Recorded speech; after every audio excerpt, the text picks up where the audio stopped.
2 semaines après la votation sur l'immigration de masse, l'incertitude, on l'entendait, demeure vive au sein du monde économique et ce malgré la multiplication des messages rassurants de la part des autorités politiques. Les entreprises craignent pour leur liberté d'embauche dans notre pays et aux quatre coins du pays, on plaide déjà pour des contingents généreux à la fois par branche et par région. Alors pour évoquer ces préoccupations et plus spécifiquement dans un secteur, celui de la pharma, le plaisir de recevoir ce matin Étienne Journeau, président exécutif du groupe pharmaceutique Galenica, mais aussi, et c'est le tout premier roman à ce poste, le président du conseil d'administration de la NZZ, la Neue Zürcher Zeitung.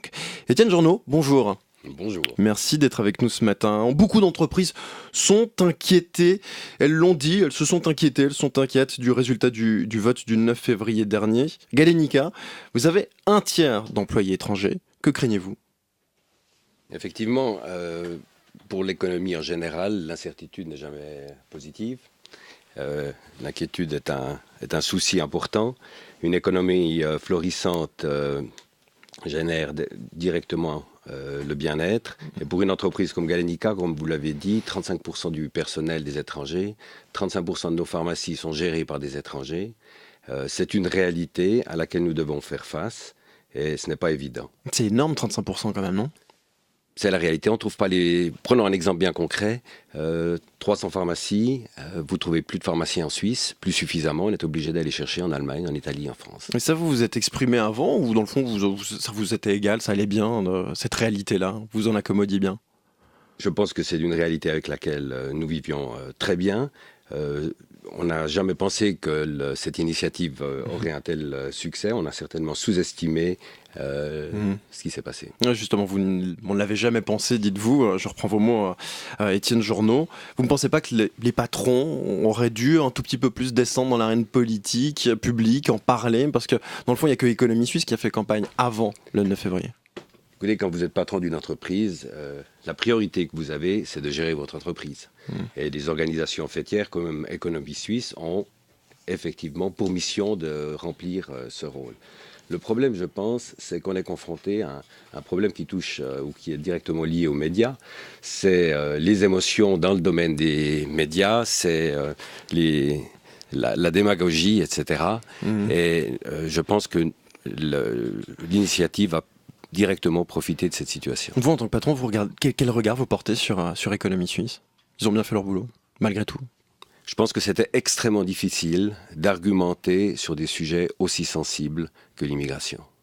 Vous attendez quoi aujourd'hui de la part du Conseil fédéral ? Je pense d'abord que maintenant, après 15 jours de pleurs, de lamentations, vous ne pouvez plus ouvrir un journal la semaine, le week-end sans trouver des articles sur le sujet. Je pense que maintenant, il faut penser positivement, il faut faire confiance au Conseil fédéral. On a des gens très compétents qui vont négocier et il faut qu'ils aillent nous trouver la meilleure solution possible pour vivre avec la décision qui a été prise le 9 février dernier. Donc moi, je fais confiance. J'espère qu'on ne va pas tomber dans les travers du ministre français Montebourg, vous y faisiez allusion tout à l'heure. Je pense que c'est catastrophique quand on ne fait que parler de problèmes, quand on ne fait que parler de menaces, et des menaces systématiquement démagogiques.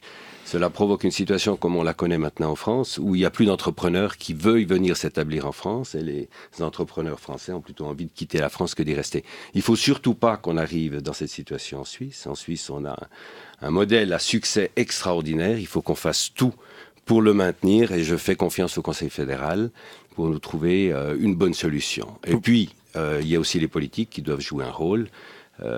Il faut qu'on trouve aussi une solution. Si d'ici 2 à 3 ans, ce que nous proposera le Conseil fédéral n'est pas satisfaisant, il faut que le peuple ait la possibilité de se prononcer une nouvelle fois. Vous dites faire confiance au Conseil fédéral. Vous êtes confiant ? Moi, j'ai Il y a une petite nuance là autour. Moi, j'ai confiance. Vous êtes confiant. Trouver la meilleure solution possible, Étienne Journeau, ce serait quoi ? En l'occurrence, des quotas acceptables dans votre secteur ? Il nous faut un maximum de flexibilité.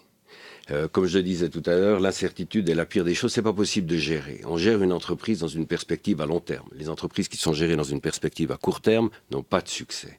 Si vous voulez vous développer, vous devez faire des plans à long terme et vous ne pouvez pas rester dans l'incertitude.